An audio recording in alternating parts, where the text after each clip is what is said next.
आज सरदार पटेल जी की जन्म जयंती है और हम सब बड़े खुशनसीब हैं कि आज़ाद भारत में ये जो भारत की हम तस्वीर देख रहे हैं, ये किसी की बहुत बड़े योगदान के कारण, और मैं उनको कह सकता हूं कि the architect of the modern Indian geographical situation, जो आज ये हम नक्शा देख रहे हैं, ये नक्शा लौह पुरुष सरदार वल्लभ भाई पटेल की देन है। और कहना आसान होता है, हम लोग राजनीति में रहते हैं, pressures, counter pressures, lobbies, counter lobbies, और उस समय भारत तो आजाद ही हुआ था। भारत की अपनी राजनीतिक स्थिति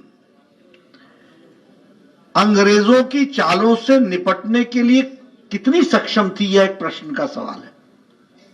यह प्रश्न है, एक सवाल है। और प्रलोभन में फिर से खंडित करना और अंग्रेज की सोच डिवाइड एंड रूल, और जाते जाते भी डिवाइड करना। इसलिए सिर्फ आजादी हासिल करना ही एक उद्देश्य नहीं था। आजादी हासिल करना और आजादी में भारत के नेशनलिज्म में कश्मीर से कन्याकुमारी तक भारत को एक रखना, अटक से कटक तक एक रखना, यह सबसे बड़ी जिम्मेवारी थी जिसको सरदार पटेल जी ने बखूबी निभाया है। 560 रियासतों को, 560 से ज्यादा रियासतें, उनको एकजुट होना, उनको एकीकृत करना, इंडियन यूनियन में उनको लाना, और फिर जो जिस भाषा में समझ सके उस भाषा में सक्षम होकर समझाने की ताकत रखी, तो सरदार वल्लभ भाई पटेल ने रखी। यह हमको ध्यान में रखना चाहिए। निश्चित रूप से एक बदलती हुई तस्वीर भारत की मोदी जी के नेतृत्व में आई है। एक राजनीतिक संस्कृति का पदार्पण भी हुआ है, विकास भी हुआ है। उस पदार्पण, उस विकास को हम लेकर के चल रहे हैं। आज हमको बड़ी खुशी होती है कि आरजे जी जैसे भी लोग संकल्प पत्र निकालने लगे हैं, मैनिफेस्टो निकालने लगे। नहीं तो इनका मैनिफेस्टो तो जो कहा वही, न खाता न बही, जो कहे वही, ये इनका मैनिफेस्टो होता था।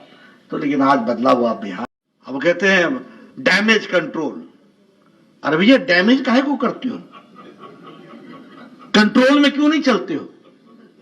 अरे कंट्रोल में चलोगे तो डैमेज कंट्रोल होगा। अब ये कितनी सतही बात है, और लोग इसमें जिंदगी लगा देते हैं।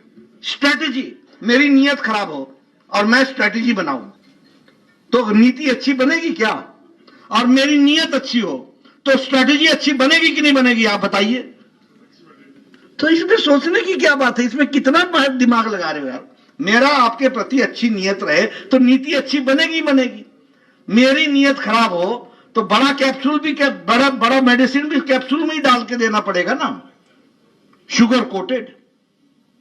तो उसी तरीके से हमको इन चीजों के बारे में मैं इसलिए आपसे चर्चा कर रहा हूं कि जब ये सारी चीजें समस्या में क्यों आई, क्योंकि राजनेताओं का इच्छा कुछ और थी और विचार कुछ और था, दिखा कुछ और रहे थे। ईगो के आगे देश आ जाए, देश के आगे ईगो आ जाए तो समस्याएं तो खड़ी होती हैं, और वैसे ही समस्याएं खड़ी हुई। मोदी जी ने बड़े स्पष्ट शब्दों में कहा है, गलती हो सकती है लेकिन नीयत खराब नहीं हो सकती। नीयत हमेशा मेरी अच्छी रहेगी, इसको समझना चाहिए, इसको पकड़ना चाहिए। और इसीलिए आज जब हम बात करते हैं किसी भी चीज को, तो हम दावे के साथ कह सकते हैं कि जब सरदार पटेल को आप याद करेंगे तो उनकी नीयत अच्छी थी तो नीति अच्छी बनी, भगवान ने सफलता दी। और जम्मू कश्मीर के बारे में हम लोगों की नीयत अच्छी थी तो नीति अच्छी बनी, और नीति अच्छी बनी तो भारत एक हो गया। तो आज जब हम सरदार पटेल जी को याद करते हैं तो मैं यह भी कहना चाहता हूं, he was a straight forward man. उन्होंने सभी रियासत के राजाओं को बड़े स्पष्ट शब्दों में कह दिया कि देखो भैया, आजाद भारत है, हम सबको यूनियन ऑफ इंडिया में आना है, आने की शर्तें हो सकती हैं, आपकी